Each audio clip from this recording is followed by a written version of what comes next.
In this tutorial video, we're going to go through how to use the mirror tool in the Vectric Spark software. So to get to the mirror tool, we will need to look at the left-hand panel, go to the align option here, click and hold, and you will now see that we have the mirror option available, and we will want to select this. You can see here now that the icon on the left-hand panel has changed to the mirror icon, and we can see the mirror tool floating toolbar here. So I'm just going to move this slightly by clicking and holding it to the top of the software so we can see our full sheet. And we're going to first look at the standard mirror option here. Now this will mirror the vector from the top, left, right or bottom of the object's bounding box.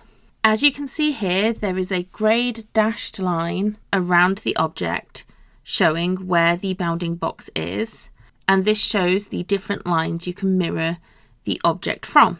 So for example, if I hover my mouse over the right side of the object on this dashed line, you can see here now we have a red line preview of the mirrored vector it will create using this option. You can also select the icons here showing which way the vector will be mirrored as well. So for here, if I click this, you can see here it has now created a mirrored copy of the vector to the right of the original vector selected.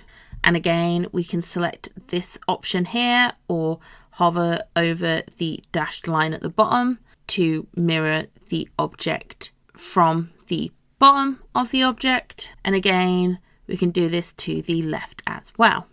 And as you can see here, it has kept the original vector we have mirrored and created a mirrored copy of it. Now I'm going to use Command Z on the keyboard to go back to the original vector, and we are going to look at this option here, which is Keep Original. If we unselect this option because it is currently selected, you can see now it's no longer blue and the icon is grey. So now if we go and mirror the object and we click on this to mirror it, you can see now it no longer keeps the original vector that was selected. And again, you can see here, it removes the original vector that was selected. So again, I'm going to go back to the original vector so we can look at the next option, which is mirror around the center. This option will mirror around the center of the selected object. So if we select this option, you can now see that the grey dashed lines have changed and are now in the center of the selected object horizontally and vertically. And if I hover the mouse over the vertical center line, you can see the red line preview of the vector that will be created. And now that I've clicked it, you can see that the vector has been mirrored vertically. And again, if I select the horizontal option, you can see that the vector has now been mirrored horizontally from the center of the object as well. And again, I'm going to go back to the original vector. The next option we're going to look at is the mirror around sheet center option. And as you can see here again, the greyed dash lines have changed position again.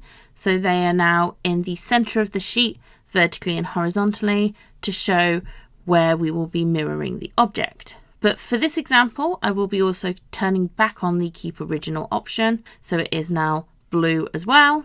And we can now see if we select this option here, it is mirroring the vectors vertically. And now we could, if we wanted to, select both of these vectors and then mirror both of these at the same time horizontally as well.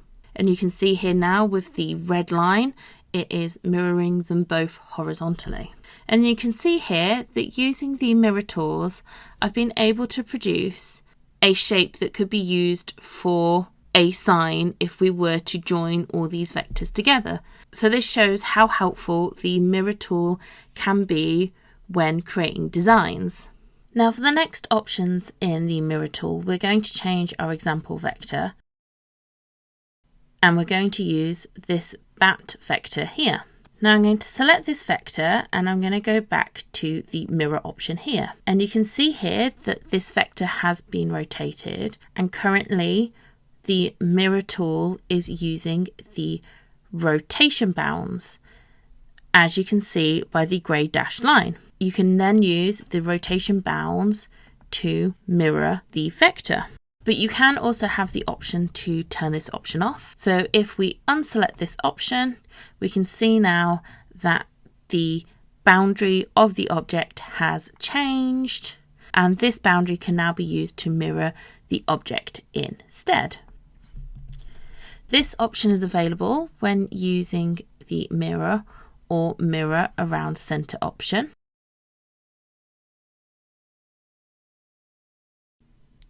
So the next option we're going to look at is the mirror about line option. So again, with this vector selected, you can see that we have a line drawn in this example where we want the vector to be mirrored from.